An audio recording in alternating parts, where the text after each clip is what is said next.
네. 그리고 이제 뭐 민주당 얘기를 한번 가보죠. 아까부터 이제 이재명 대표 얘기도 하셨는데, 네.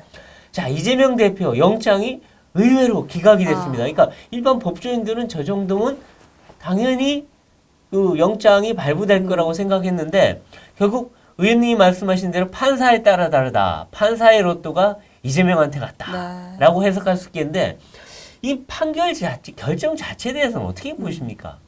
뭐 아쉬움이 큰 결정이죠. 근데 결정문을 잘 읽어보면 저는 딱 한 줄로 요약된다. 야당 당대표를 어찌 구속하리오. 맞습니다. 죄는 알겠으나 네, 구속하긴 나는 못하겠다. 그러니까 이제 참. 다른 뭐 그 저는 뭐 판사를 비판하는 것보다도 그 한 발 이렇게 또 떨어져서 생각을 하니 이 야당 당대표라는 자리는 어떻게 보면은 여당에 가장 대항하는 자리잖아요. 그렇죠. 근데 그 야당 당대표를 그러니까 대통령이 불체포 특 대통령이 임기 중에는 소출을 당하지 않는데 응? 탄핵 그런 외에는 그렇죠. 그런 것처럼 실질적으로 이제 이 야당 당대표를 지금 이렇게 구속한다는 것은 이 민주주의에 있어서 좀 문제가 되지 않느냐 이렇게 생각을 한 것 같아요. 근데 사실은 그건 뭐냐?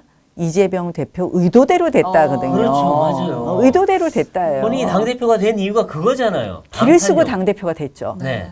아니 대통령 선거가 끝나자마자 그렇죠. 길을 쓰고 개항에 나왔습니다.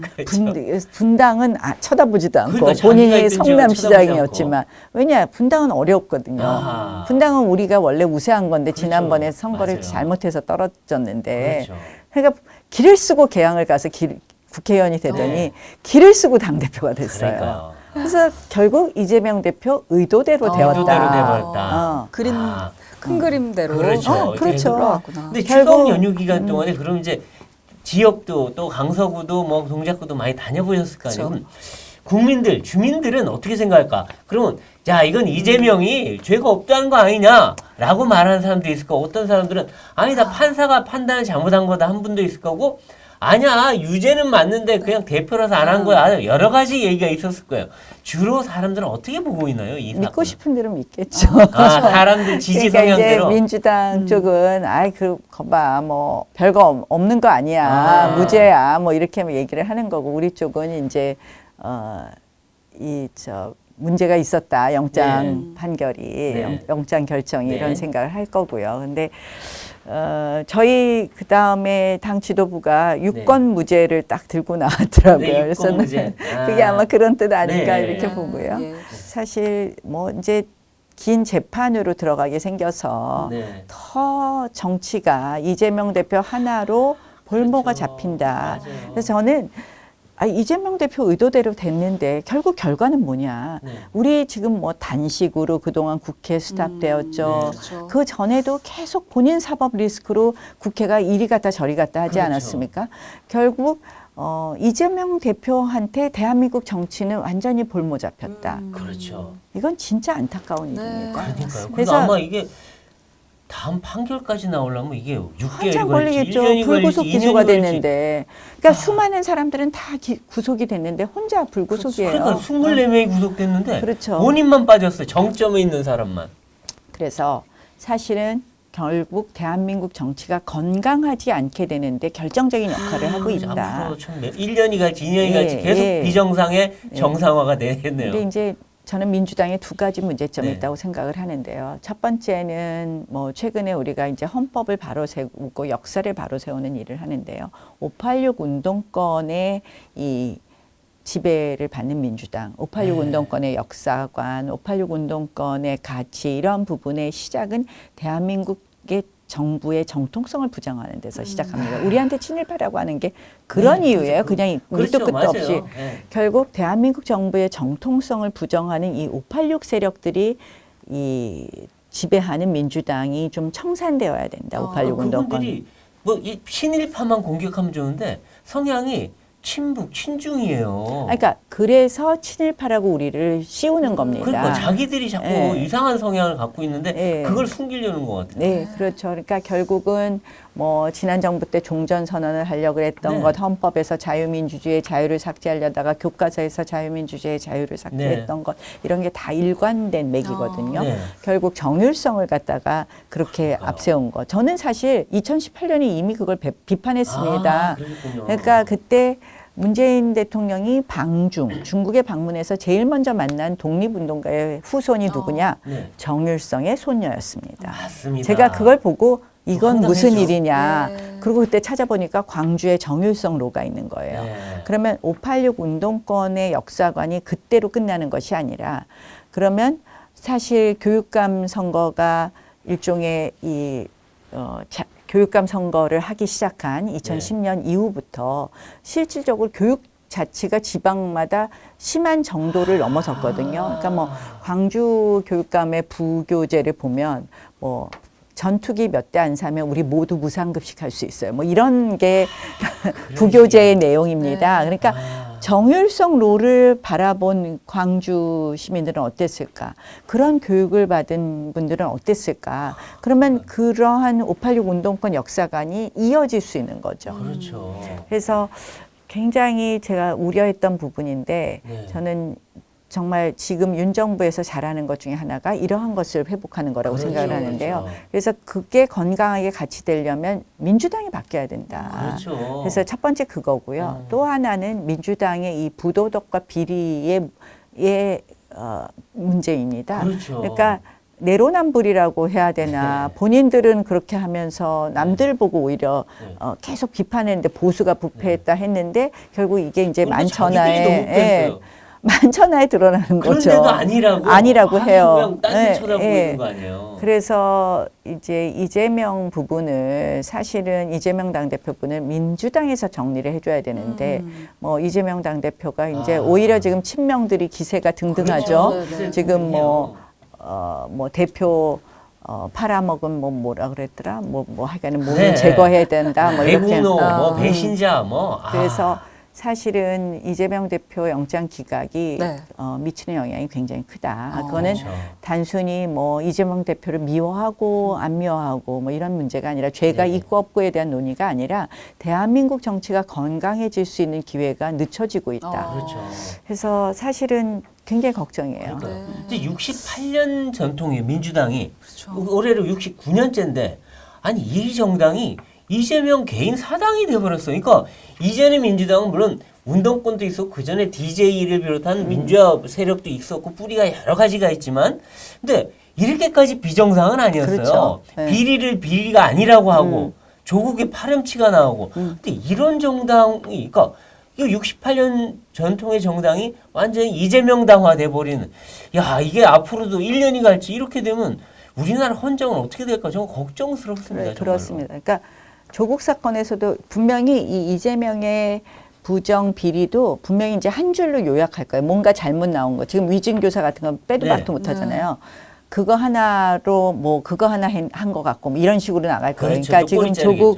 조국 사건도 나중에 어떻게 됐냐면요. 표창장 하나 위조한 것 네. 같고 이렇게로 바꿔놨어요. 뭐 완전히 바꿔놨어요. 네, 그게 이제 사람들이 크가지 지지하는 세 가지 비리가 있었잖아요. 네. 사모펀드, 네. 운동학원 그리고 이제 부정 입학 네. 뭐 이런 건데 그 비리를 딱 한 줄로 바꿔요. 네. 저는 이재명 작업도 조금 있으면 들어간다. 그렇죠. 한 이재명 줄 당대표에 대한 네. 것도. 이분들 제목 잡는 거 아주 잘해요. 네. 근데 나머지 비 싹 숨기고 요거 하나라고 음. 말하는데 아니 그 뒤에 어마어마한 게 붙어 있어요. 근데 그런 식으로 해서 빠져나가려고 그걸 하는데 이제 댓글에서 계속 똑같이 해요. 표창장 하나 위조한 거. 그러면 이제 사람들은 다 잊어버리고 네. 아 그래 표창장 하나 위조지. 근데 이렇게 뭐 부인도 구속되고 뭐 남편도 이렇게 되고 그게 맞아? 막 이렇게 되는 거예요. 표창장 하나가 아니에요. 그분들이 위조한 게 정말. 그리고 이 대표가 영장 기각되자마자 영수회담을 제안했습니다. 추석 연휴 때. 사실 뭐 대통령실은 특별히 드릴 말씀 없다 하면서 사실상 거부 입장을 내긴 했는데 이제 뭐 이재명 대표 측이 오히려 이제 전세 역전된 듯이 공세로 나오는 것 같아요. 지금 그 정도가 아니죠. 네. 강선은요도 있었지 않습니까? 강선은요. 네. 지금 사실은 회복기가 굉장히 빨라진 것 같아요. 저는 네. 뭐 단식하고도 무슨 20kg 떨어진 녹색병원이라는 네. 우리가 정말 단식 전문 병원도 무슨 있습니다. 말이에요? 그런 병원은 처음 봤어요. 단식 전문 병원에 네. 입원하셔갖고 회복을 하신다는데 회복 그 단식 전문 병원 맞나 봐요. 회복이 네, 엄청 회복이 엄청 빠르세요. 빠르셨죠. 네. 이렇게 얘기하면 제가 이거 제 스타일은 아닌데 조금 네. 너무 화가 나서 말씀드립니다. 네. 누가 그러더라고요. 24일 단식하고 저렇게 하루 만에 떨쳐 일어나는 분은 처음 봤다고. 그래서 지금 바로 이번 주 안에 복귀할 거다. 저는 그렇죠. 내일 정도 복귀할 것 같아요. 네, 왜냐면 그렇죠. 모레가 보궐선거, 그러니까 아. 보궐선거 사전투표 시작일이니까. 아. 그래서 지금 뭐 계속 민주당 보도도 보니까 그렇던데요. 지금 강서구청장 선거를 통해서 이제 정치 복귀를 한다. 이렇게 그렇겠네요. 얘기하는데요. 뭐 구청장 선거 끝까지 우리가 최선을 다해 봐야 되지만 네. 뭐 이것을 빌미로 해서 본인들이 엄청 무슨 국민들한테 지지를 얻었다, 뭐 영장 기각을 이유로 본인은 무죄다 이런 것은 네.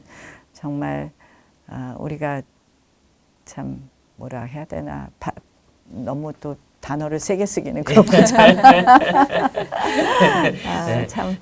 이 역대 우리가 한 번도 보지 못했던 야당 대표를 계속 보고 있습니다. 우리가 네, 지금. 맞습니다. 정말 못 볼 것을 많이 보고 네. 있습니다. 네, 그렇다면 네. 이제 앞으로 민주당이 어떤 시나리오대로 좀 움직여줘야 국민의힘에 유리할까를 생각해 봤을 때 어떤 입장이신지요? 저는 사실 우리가 자꾸 정치라는 것은 내가 잘해서 표를 얻는 게 아니라 남이 못해서 표를 네, 자꾸 얻는다. 그렇게 가려고 이런 말을 하지만 자꾸 이재명 뭐 당대표가 계속 있는 게 유리해요. 네. 뭐 나가는 게 뭐 유리해요. 이런 여러 가지 논의들을 네. 하는데요. 네. 그게 아니라 거기에 맞춰서 우리가 어떻게 하느냐가 제일 중요하다고 생각합니다. 그렇죠. 우리도 조금 아쉬운 점이 있어요. 아쉬운 점들은 좀 보완해야 된다. 그렇죠. 대통령 국정 지지율이 안 나오는 부분에 대해서 여론조사가 문제가 있어 이렇게만 얘기하지 말고 그렇죠. 우리가 무엇이 문제인가 맞아요. 그러면 인사부터 시작해서 한번 우리가 다 되짚어보고 그렇죠. 사실 이런 게 있는 것 같아요. 국민들은 사과를 먼저 해버리면 그 부분에 대해서 조금 너그럽게 또 봐주시는 맞아요. 게 있는데 사과하지 않고 끝까지 내가 잘했다고 우기면 그러면 이제 절대 분노합니다. 마음을 안 돌리시더라고요. 그렇죠. 그래서 우리가 잘못한 부분은 사과하고 네. 고쳐가는 노력이 늘 필요하다. 너무 늦게 사과하면 사람들이 아이고 급하니까 저러지 하고 안 네. 받아들여요. 나중에 그럼요. 가면은. 그래서 조금 이제 우리도 전반적으로 우리가 이제 내년 총선을 앞두고 네. 부족한 부분을 좀 많이 챙겨봐야 될 것 같고요. 특히 먹고 사는 문제가 너무 어렵습니다. 그럼요. 요새 이제 지역에 다녀보면요. 예. 정말 힘들다는 생각이 들고요. 그런 면에서 우리가 먹고 사는 문제에 조금 더 집중했으면 좋겠다. 네. 특히 이제 뭐 국가 부채도 너무 많이 늘어났고 그렇죠. 개인 부채도 너무 많이 늘어났는데 지금 뭐 세계적인 뭐 국제 금융 뭐 시장의 기조라든지 이런 걸 보면 우리가 점점 힘들어질 수밖에 없거든요. 그렇죠. 이러한 부분에 대해서 어떻게 잘 대처하느냐도 중요하고 네. 국민들과 공감하고 같이 뭐 허리띠를 졸라맬 때는 허리띠를 졸라매고 네. 이렇게 하는 부분이 중요하지 않느냐. 네. 그래서 뭐 일의 선후가 있는 것 같아요. 그러니까 우리가 사실은 굉장히 중요한 대한민국의 뭐 정통성을 바로하고 그래서 이승만 정부에 대한 평가도 다시 하고 뭐 이러한 부분 굉장히 중요한데 지금 이제 그러한 부분도 같이 하면서 네. 좀 더 민생에 집중하는 모습이 이제는 필요할 때다 그렇죠. 이렇게 네. 생각합니다. 이제 이승만 전 대통령 얘기가 나와서 말인데 네. 뭐 그래서 국민들이 지금 십시일반에서 뭐 10,000원, 50,000원, 100,000원 다 이 이승만 그 기념관 건립하는데 모금 운동을 하고 있는데 그래서 일부 뭐 기업인들, 연예인들도 하고 있어요. 근데 이영애 씨가 거기에 기부를 했다고 일부 민주당 지지층 사람들이 또는 좌파 언론들이 공격을 했어요. 근데 그게 공격할 일인지 저도 잘 모르겠지만 굉장히 매도를 하고 뭐 국민을 분열시켰다 그러는데 아니 이승만 전 대통령 한 게 뭐가 문제인가요? 전 이승만 대통령을 친일파라고 몰아붙인 분들도 이해가 안 가요. 독립운동을 제일 오래 했던 분이 이승만 전 대통령인데 그분이 어떻게 친일파입니까? 문재인 정부 때는요 이승만 대통령의 아예 그 무슨 독립운동가 무슨 임시정부 명단 이런 데서 아예 빼버려요. 빼버렸어요. 빼버리고 사실은 그 뭐 이승만 정부가 친일 청산을 제대로 하지 않아서 우리는 친일 뿌리가 있다. 계속 그들이 주장이 그거잖아요. 근데 북한 정권의 최초 내각에 친일파들 더 많은 거 아시죠? 맞아요, 네. 맞아요. 그래서 그리고 사실 민주당에요. 친일파 후손분들이 더 많았어요. 뭐 그때 아시잖아요. 논란이 많았잖아요. 지금 지금도 현재도 계세요, 지금도. 계세요. 근데 그분들이 뭐 어떡하라고요, 그렇다고. 근데 이제 이거예요. 결국은 우리 대한민국 정부는 친일 청산을 하지 않아서 친일파의 후손들이기 때문에 우리는 정통성이 없다. 이 얘기를 하려는 거예요. 그래서 말이 안 되죠. 북한은 이 위대한 수령 동지께서 독립운동을 하신 분이다. 그래서 사실 뭐 지금 정율성은 물론이고 네. 문재인 정권 때 맨날 김원봉을 서운하자 그랬잖아요. 그러니까요. 저는 김원봉을 서운하면 그 다음에 김일성 서운하자 그럴 그걸 판이다라는 똑같이 할 거예요. 생각이 들더라고요. 그래서 맞아요. 그때도 뭐 극렬 반대를 했는데 네. 결국 사회주의를 독립운동을 위해서 차용하신 분들은 우리가 서운할 수 있습니다. 근데 그러니까. 독립운동을 사회주의를 위해서 차용한 사람들은 우리가 그렇죠. 이용할 거기다가 결코 서운할 수 6.25까지 없거든요. 관여한 사람들은 그럼요. 도저히 안 되는 그래서 거죠.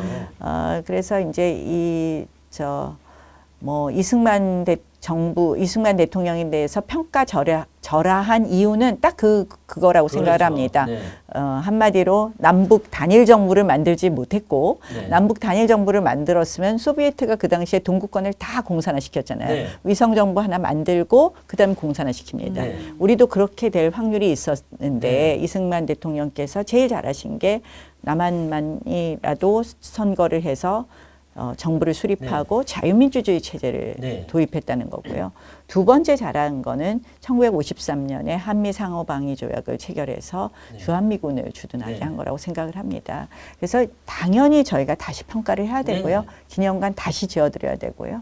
저는 사실 제가 국회에 있을 때 제일 아쉬웠던 것이 민주당은 전임 대통령을 정말 막 어떻게 보면 신격화해요. 그러니까 DJ 노무현, 문재인 대통령까지 그냥 거의 위인이에요, 위인들 예, 다. 그런데 네. 우리는 우리의 전임 대통령에 대해서 제대로 된 기념관도 사실 박정희 대통령 기념관도 서울에 있는 것이 부지는 서울시 땅이지 네. 기념재단 땅이 아닙니다. 아. 이런 식으로 다 새 들어 살아 있고 궁핍하게 있어요. 네. 그래서 저는 이러한 부분 우리가 다시 제대로 역사를 세워야 된다. 네. 공은 공대로 과는 과대로 평가를 해야 그렇죠. 된다고 생각을 하고요. 그런 면에서 우리가 좀 게으른 건 아니었느냐라는 생각도 하고. 근데 사실은 자발적인 성금이라는 게 우리는 어려웠어요. 그러니까 사실 노무현 재단도 굉장히 자발적인 성금으로 그렇죠. 아직도 그렇게 하는 정말 거 좋아요. 봉화마을이나 이런 데 보면은 참 잘 꾸며져 네. 있거든요. 근데 사실은 저들은 그걸 넘어서요.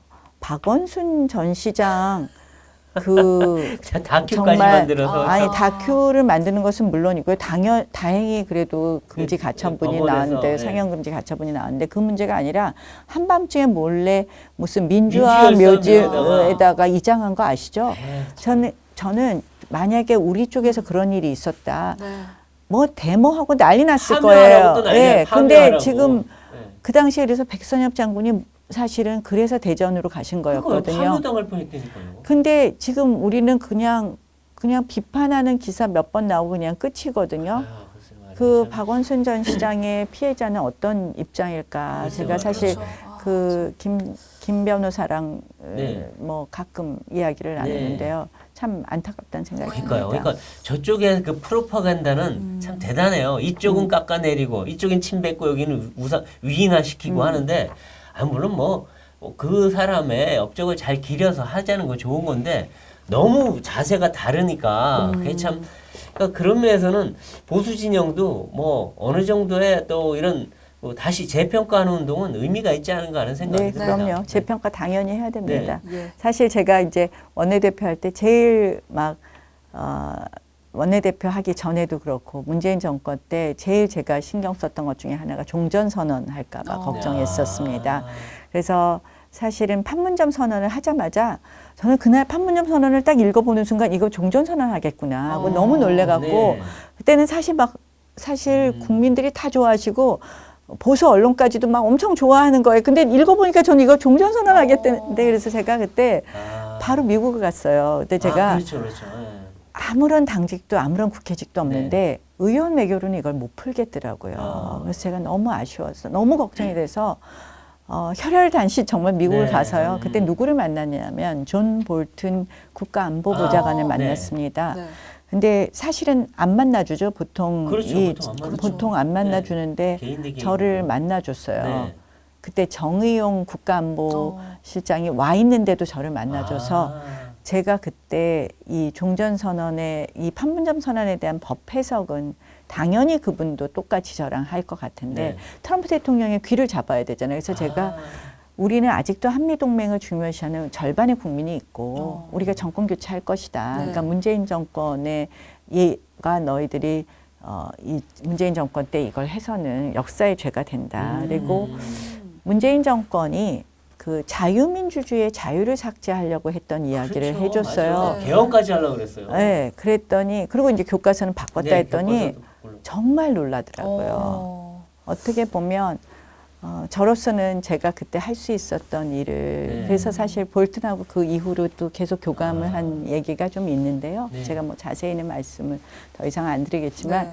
우리 쪽 분들은 잘 모르시고요. 네. 좌파들은 나경원 때문에 종전선언 안 됐다고 예, 뭐 그렇군요. 문정인 특보도 강연에서 막 말씀하시고 제가 공격 많이 당했습니다. 네. 사실 종전선언이 왜 중요한 일반 그 국민들이 잘 모르는데 이 종전선언이 더 잘못되면 더 심화돼서 평화협정으로 가고 그러면 주한미군이 철수하고 한미동맹이 해체되고 유엔사도 나가고 그런 아주 일련의 안보적인 위험성이 다 이 줄줄이 오면서 네. 북한이 바라는 대로 결국 무장해제로 갈 수 있는 그런 위험성이 있다는 걸 일반인들은 몰라요. 맞습니다. 평화하자는데 뭐가 나빠 이렇게 했는데 사실 뒤에는 무서운 노림수가 예. 들어있는 거죠. 아니 그때 저 이제 문희상 의장하고 우리가 그때 3당 네. 원내대표가 국회 미국을 방문했는데 낸시 펠로시가 한테 제가 그 말을 이끌어냈잖아요.